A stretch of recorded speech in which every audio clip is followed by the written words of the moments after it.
Hello everyone, welcome back to my YouTube channel teaching subjects. आज की video में हम बात करने वाले हैं सीटेट मैथ्स का जो टॉपिक है आपका, उसके बारे में जो भी इम्पॉर्टेंट क्वेश्चंस होते हैं और या फिर जो लगता है कि आ सकते हैं, जिनके ऊपर आपको पता होना चाहिए, तो उसके ऊपर ये वीडियो है।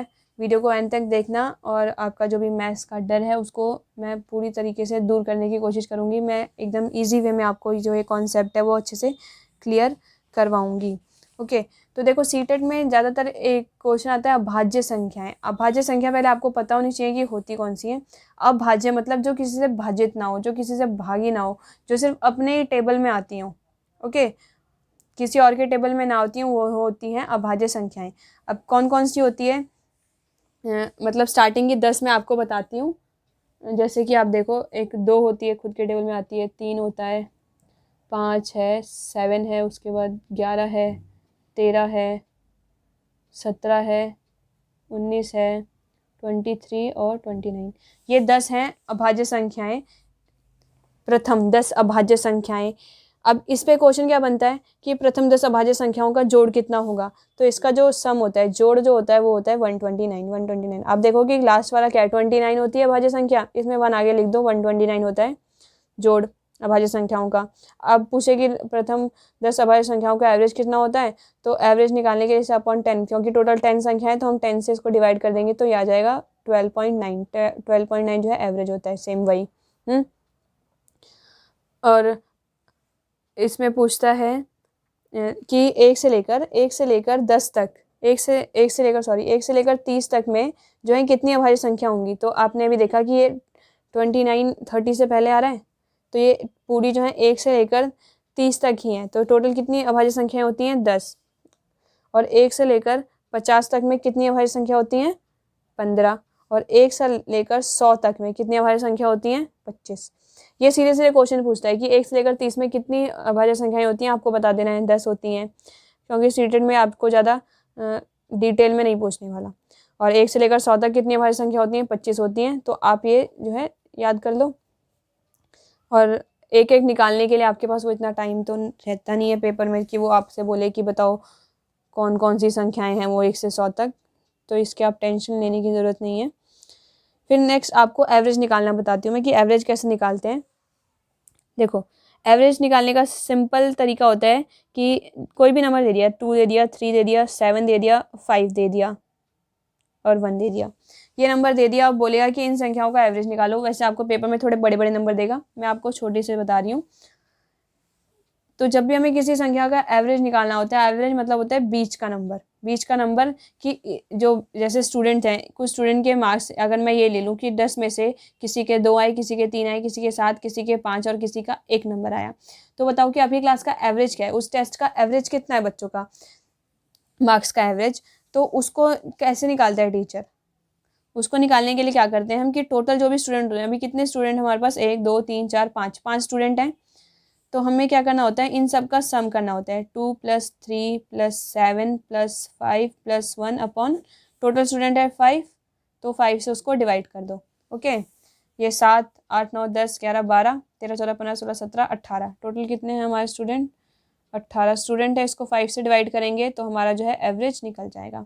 ओके, तो इस नंबर का एवरेज क्या है, ये है। अभी क्या होता है कभी कभी कि अगर आपको डिफरेंस सेम दे रखा हो, जैसे 2 दे दिया, 4 दे दिया, 6 दे दिया,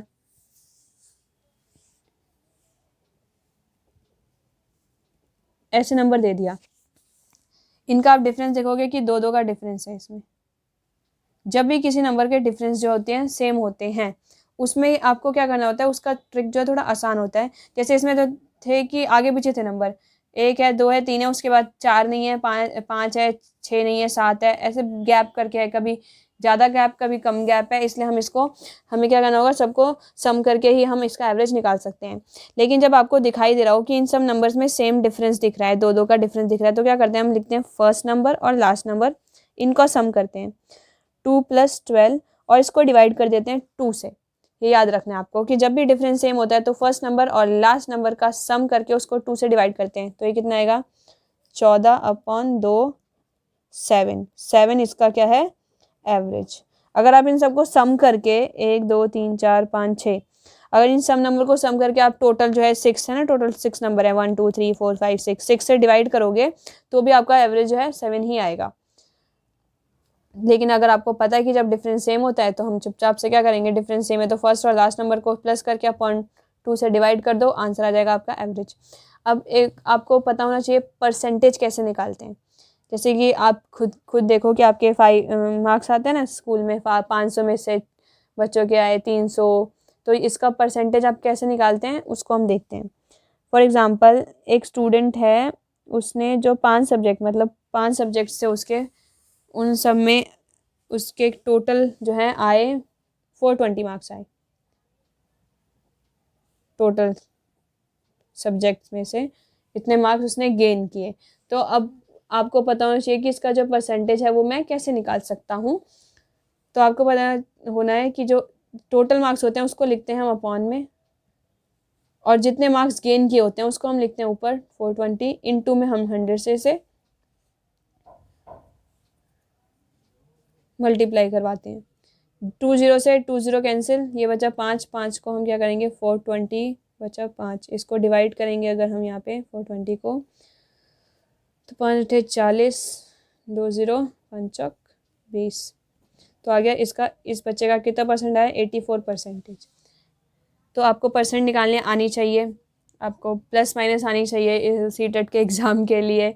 छोटी छोटी चीज़ें, आपको गुणा भाग आना चाहिए, ये आप कर लोगे तो आपका सीटेट जो है आराम से क्लियर हो जाएगा।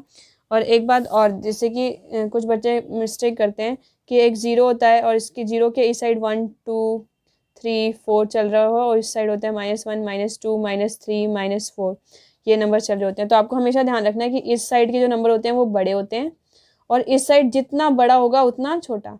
ध्यान रखना है कि जितना बड़ा उतना छोटा होता है। जैसे आपको 4 देखने में तो बड़ा लग रहा है लेकिन ये -2 से छोटा होता है एक्चुअल में। ये कॉन्सेप्ट जो है याद रखने का है। और इसके अलावा जो है आपसे जो है परिमाप क्षेत्रफल ये पूछ लेते हैं, तो आप ज़्यादातर वर्ग और आयत का ही पूछेंगे, इससे ज़्यादा नहीं पूछेंगे, तो इस पे ज़्यादा फोकस करना। अगर अभी भी आपको कुछ टॉपिक्स पे दिक्कत हो रही है तो आप बताओ मैथ्स के, मैम उसको लेके आ जाऊँगी, जो भी टॉपिक्स अभी छूट रहे होंगे उनसे रिलेटेड। अगर आपका कोई क्वेश्चन है मैथ्स का तो आप वो टेलीग्राम ग्रुप में शेयर करो, मुझे इसका आंसर पता होगा तो मैं आपको आंसर ज़रूर बताऊँगी। तो वीडियो कैसी लगी प्लीज़ लाइक शेयर और सब्सक्राइब करके बताना। वीडियो को ज़्यादा से ज़्यादा शेयर करो और अच्छे से पढ़ाई करो। Okay, bye bye.